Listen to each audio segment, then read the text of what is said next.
안녕하세요. 오늘 박우신 파트너, 주식 잘하는 형 TV의 박우신 파트너입니다. 자, 오늘 제가 좀 말씀을 드릴 거는요, 지금 이 영상을 찍는 게 3월 22일, 수요일 저녁이고요. 중대한 좀 기로점에 와 있습니다. 그래서 이제 급히 영상을 좀 찍게 됐는데요. 중대한 기로점이란 무엇이냐? 여러분들 다 아시다시피 이제 FOMC를 앞두고 있어요. 그래서 이제 오늘 이제 12시가 자정이 넘어가고 새벽이 되면 이제 이 FOMC가 열리게 되고 이 3월달 FOMC에서 이제 금리에 대한 부분들이 결정이 나게 되겠죠. 근데 이번 FOMC는 그 어느 때보다 굉장히 중요한 게 사실 이제 그동안 여러 가지 이슈들이 있었어요. 여러 가지 이슈들이 있었던 와중에 가장 컸던 건 SVB 사태부터 시작된 은행권의 문제, 은행 산업의 문제가 좀 있었고요. 여기에 대해서 굉장히 발빠른 대처들을 해왔단 말이죠. 미국 정부도 그렇고요.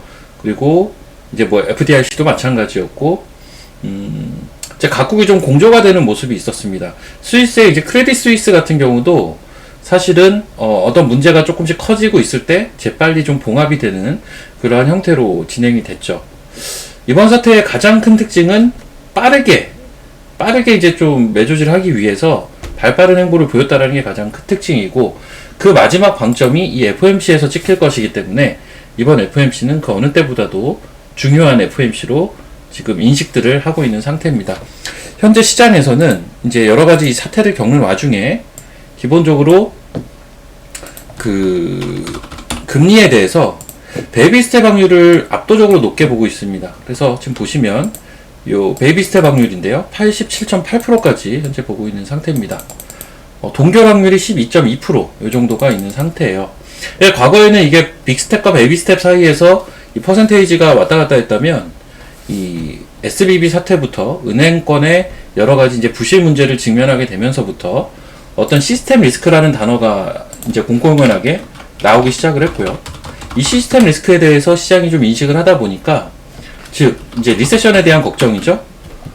금리를 인상하는 이 속도라든지 이러한 것들을 좀 줄일 필요가 있다라는 공감대가 형성이 되어 있는 시점이라고 보시면 될 것 같습니다. 일단 지금까지 연준이 걸어온 행보, 사실 연준은 굉장히 이번 은행 사태가 터지기 전까지는 하이어 for 롱거라고 해서 고금리를 굉장히 긴 기간 동안 유지하고자 하는 정책을 폈고, 그러한 발언들을 이어갔습니다. 하지만 이제 이 은행 사태가 터졌기 때문에 그 부분이 조금은 약화될 것으로 일단 시장은 내다보고 있는 상태고, 이게 사실 연준이 뭐 독립된 기관이라고는 하지만 사실상 보면 이제 각국 정부라든지 이런 정책과도 굉장히 긴밀히 연동이 될 수밖에 없는 부분들이 분명히 존재하는데, 이번 은행 사태가 터졌을 때 굉장히 발빠르게 공조를 하면서 뭐 옐런 재무장관도 이야기를 했죠. 미국은 뭐 이 사태의 안정화를 위해서 어떤 조치라도 취할 준비가 되어 있다라는 이제 발언까지 할 정도로 굉장히 강력하게 지금 빠르게 개입을 하고 있단 말이죠. 그렇다면 이제 연준도 사실은 이 스탠스에 어느 정도는 또 발을 맞춰갈 수밖에 없기 때문에 그렇게 이제 시장을 내다보기 때문에 이 베이비 스텝 확률이 이렇게 높은 상황이라는 겁니다. 그리고 심지어 동결 확률까지도 일정 부분 현재 가져가고 있다라는 거죠. 자, 그래서 이 결정이 나왔을 때 이제 핵심은 뭐냐면 이번에 FOMC에서 베이비 스텝을 하느냐, 뭐 동결을 하느냐, 뭐 이것도 중요하겠죠. 하지만 이제 더 중요한 건 뭐냐면, 이번 같은 경우는 시장이 계속 예측을 하기가 힘들어 했습니다. 미국 국채금리 같은 경우도 높은 변동성을 보였어요. 그렇기 때문에 이번 같은 경우는 이제 FOMC 발표, 그리고 파월 의장의 연설 이후에 여기에 따른 증시의 반응이 그 어느 때보다 중요합니다. 결국은 증시가 어떤 반응을 보이는지가 중요하다는 이야기겠죠. 일단 FOMC 발표 전까지, 현재까지는 그래도 시장이 그래서 이 FOMC를 큰 리스크로 현재까지는 여기고 있는 모습은 아닙니다. 오히려 빠르게 사태가 봉합이 되면서 소위 말하는 안도랠리의 가능성이 현재 열려있는 상태예요. 그래서 이제 이번 FOMC를 기점으로 해서 계속 증시가 뭐 올라간다, 계속 하락을 한다, 이런 개념보다는 시장을 좀 긍정적으로 보는 사람 입장에서는 이제 소위 말하는 이제 안도랠리라는 단어를 꺼낼 수가 있거든요. 그리고 이제 반대쪽에서는 뭡니까? 이 시스템 리스크로 인한 어떤 시장의 조정 가능성들을 이야기할 수밖에 없겠죠. 이 두 가지 가능성이 현재 존재하는 상황인데 그 결과물은 사뭇 다르겠죠. 다를 수밖에 없을 텐데 이번 FOMC는 그 기점이 될 수 있다라는 거죠. 그래서 FOMC 발표 이후에 증시의 반응이 그 어느 때보다 좀 중요한 시점이다. 요런 이슈가 일단은 외부적인 이슈라고 볼 수가 있겠고요. 우리가 이제 내부적인 이슈도 우리 증시 자체의 이슈도 좀 체크를 해봐야 되는데요. 사실 우리 증시 자체의 이슈가 그래도 오늘 이제 수요일을 기점으로 약간은 일단락이 되는 모습입니다. 일단 우리가 체크를 할 수가 있는 부분은 수급 체크할 수가 있고요. 기술적인 부분 체크할 수가 있고요. 그쵸? 그리고 어떤 이제 섹터라든지 이제 실제 시장에서 그 매기가 도는 섹터 수급이라고 봐야겠죠. 섹터 수단이라고 볼게요. 이런 것들을 보고 우리가 우리 증시의 현 주소를 좀 파악을 할 수가 있는데 우선 수급부터 말씀을 드리면요. 자, 요게 이제 선물 수급인데요. 자, 요게 이제 3월 14일인데 이 3월 14일 날 외국인들이 선물을 18,000 계약 매도를 했습니다. 굉장히 큰 계약을 미결제를 동반하면서 매도를 했기 때문에 요게 좀 리스크가 될 수 있는 수급이었어요. 요 수급이 이제 해소가 돼야 되는데 그 이후에 한 10,000 계약 정도, 절반 정도는 발빠르게 좀 해소가 됐고요. 그리고 좀 해소가 되지 않다가 이제 전일과 금일까지 해서 또 한 6,000 계약 정도 해소가 됐기 때문에 이제 뭐 상당 부분 해소가 된 상황으로 일단 FOMC를 막고 있는 상태입니다.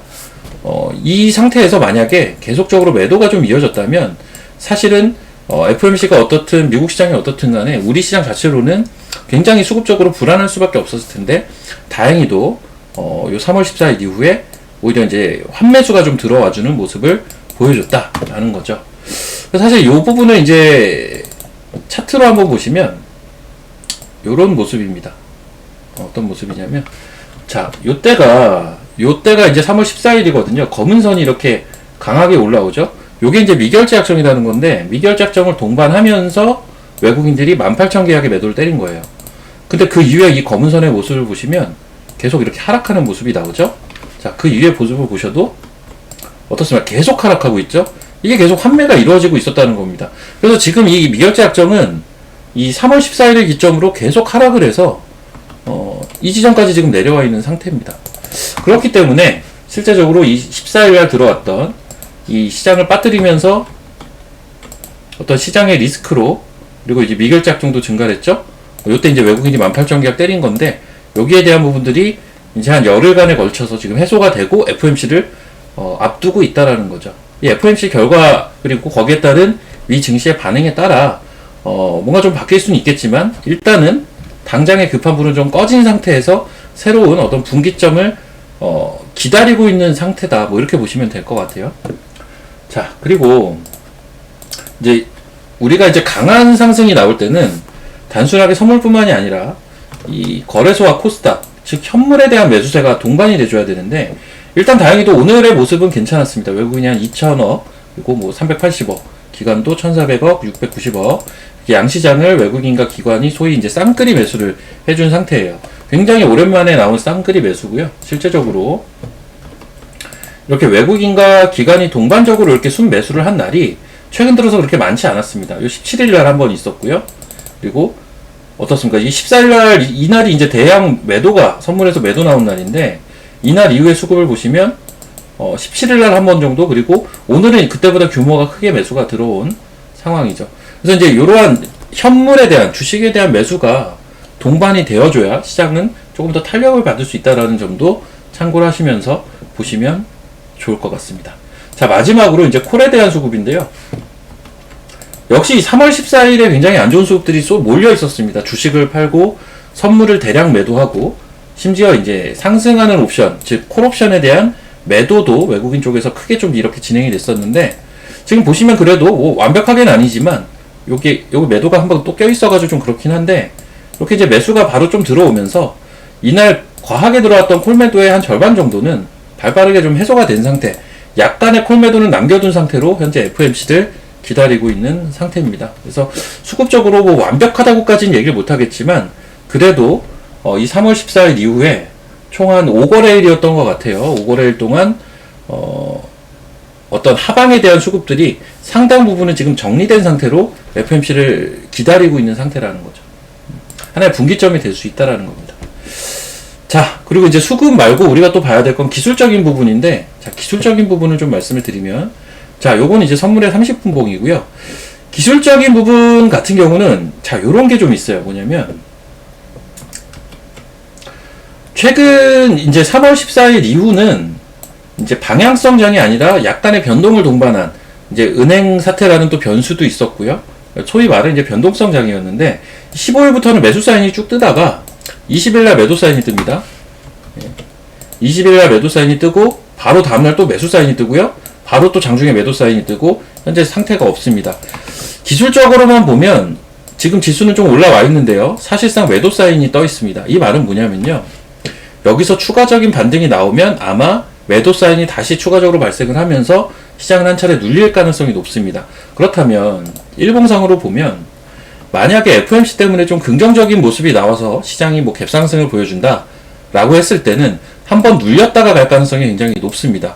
이 눌리는 포인트는 대략 금일 이제 종가 부근 내지는 요 갭자리가 발생됐던 요런 자리까지 한번 눌렸다가 갈 가능성을 열어놔야 되고요. 만약에 FOMC 결과가 그닥 믿었지 않아서 개파락 출발을 한다 라고 했을 때는 개파락 출발한 상태에서 다시 한번 상승 시도를 할 것으로 판단을 하고 있습니다. 개파락 출발을 하게 되면 오히려 이제 다른 신호, 이제 이 개파락 출발한 지점에서 횡보세를 보이면서 매수 신호가 다시 발생할 가능성이 높습니다. 따라서 지금 같은 경우는 FOMC 결과에 따라 FOMC 결과가 좋아서 미 증시가 상승을 하고 우리 증시가 상승을 해서 쭉 올라간다. 이 개념이 나오긴 조금은 어려울 것 같고요. 오히려 거기서 한 번에 눌림 정도는 나올 수가 있다. 반대로 결과물이 FOMC 결과물이 좋지 않더라도 개파락해서 쭉 빠지는 개념이 아니라 오히려 반등의 자리를 모색할 가능성이 높다. 결론적으로는 기술적으로는 한 번의 흔들림 정도는 있을 수가 있으나 역시나 이제 반등에 조금 더 무게 중심을 싣고 있는 상황이고요. 마지막으로 이제 섹터 순환인데 지금 우리나라 증시가 참 특이한 게 코스피 지수는 사실상 2월달부터 올라온 게 없습니다. 코스피 지수는 사실 2월달부터 이런 형태로 지금 내려오고 있어요. 사실 고점과 저점이 계속 낮아지고 있는 패턴이었습니다. 그리고 이때 이제 일시적으로 좀 강하게 한번 내려왔었고요. 지금 다시 이렇게 반등이 좀 나온 이 정도 상황인데 사실은 한 달 반 정도 지금 지수가 내려와 있어요. 반대로 코스닥 같은 경우는 6월 초부터 해서 오히려 지수가 올라와 있습니다. 이렇게 코스닥은 오히려 올라와 있는데 뭐 아시다시피 코스닥이 올라와 있는 건 2차전지 양극재 종목들이 워낙 강했기 때문이거든요. 그래서 이 2차전지의 수급이 다른 섹터로도 약간 분산이 되게 되면 조금 더 활발한 상승이 나올 가능성이 높습니다. 2차전지로 계속 수급이 집중이 된다면 약간은 좀 답답한 특정 섹터에만 좀 편중된 그런 수급이 나오겠지만 기본적으로 FOMC가 어떤 분기점이 되고 그리고 거기에 따라서 기존에 나왔던 수급도 어느 정도 정리가 일단락 되어 있고 기술적인 부분도 좀 채비가 되어 있는 그러한 상태라면 섹터 순환도 이러한 어떤 그 분기점이 될 수 있는 이벤트를 계기로 조금 더 활발하게 펼쳐질 가능성을 열어두고 보시는 게 좋지 않을까. 그리고 지금 시점상 특이하게 볼 수가 있는 게 하나가 있는 게 감사보고서 시즌이라는 건데 사실 감사보고서는요 이제 주총 8일 전, 주총 8일 전이라고 해야겠죠. 만약에 이제 주총을 3월 31일 날 한다. 만약에 3월 31일 날 한다. 이렇다면 3월 23일까지 감사보고서를 제출해야 합니다. 3월 31일 주총이라면 이런 형태로 만약에 3월 30일 주총이라면 3월 22일까지 이제 오늘까지 감사보고서를 제출해야 되는 거겠죠. 이게 왜 중요하냐면 요 감사보고서 시즌이 지금 거의 끝나는 막바지라는 얘기거든요. 이번 주가 지나면 이제 간보 시즌이 끝납니다. 끝나게 되면 이제 감사보고서는 어떤 기업들이 걱정을 할까요? 라지캡 종목들이 아니라 스몰캡 종목들 민감한 시즌이 요 감사보고서 시즌이죠. 그렇다면 간보 시즌이 끝나고 나면 스몰캡 종목들이 활발하게 움직일 수 있는 어떤 시기적인 근거가 된다라는 거죠. 이러면서 종목장의 형태가 확장될 가능성이 굉장히 높다. 이렇게 보시면 됩니다. 하필 이 FOMC를 앞두고 이 감사보고서 시즌도 막바지에 왔다라는 것도 굉장히 중요한 포인트라고 보시면 될 것 같습니다. 자, 시장이 사실 최근에 지나치게 특정 섹터에 편중이 되는 모습들이 좀 있기 때문에 투자자들마다 지금 시장을 느끼는 그 강도 자체는 좀 많이 다를 것 같습니다. 하지만 코스닥이 좀 지수가 강했다면 코스피, 우리나라 코스피 지수, 선물 지수 기준으로는 사실 한 달 반 정도 지금 얕은 수준의 조정이 좀 나온 조정장이라고 볼 수가 있고요. 이제 분기점을 앞두고 있기 때문에 이 분기점에서 다시 상승을 턴할 수 있는지 한번 우리가 잘 봐야 되겠고요. 저는 개인적으로는 안도랠리의 가능성을 결론입니다. 안도랠리 가능성을 높게 보고 있고요. 섹터 순환도 빠르게 확장될 것으로 봅니다. 이거는 간보 시즌 마무리에 따라서요. 그리고 이게 쭉 올라가는 형태는 아니고 한두 번 정도 눌림을 주면서 기술적으로 좀 더 완성된 자리를 만들고 강하게 추세를 형성해 주기를 기대하고 있는 입장입니다. 그래서 이제 오늘 이제 새벽에 FOMC 이후에 다시 한번 제가 영상을 좀 찍어가지고 어떤 형태로 제가 일단 이렇게 예상을 하고 있는데 어떤 형태로 시장이 결과물을 받아들이고 있는지 그리고 그 시장의 반응에 따라서 어떤 대응을 하면 좋을지 영상을 한번 다시 찍어서 올려드리도록 하겠습니다. 자, 오늘 영상은 여기서 마치도록 할게요.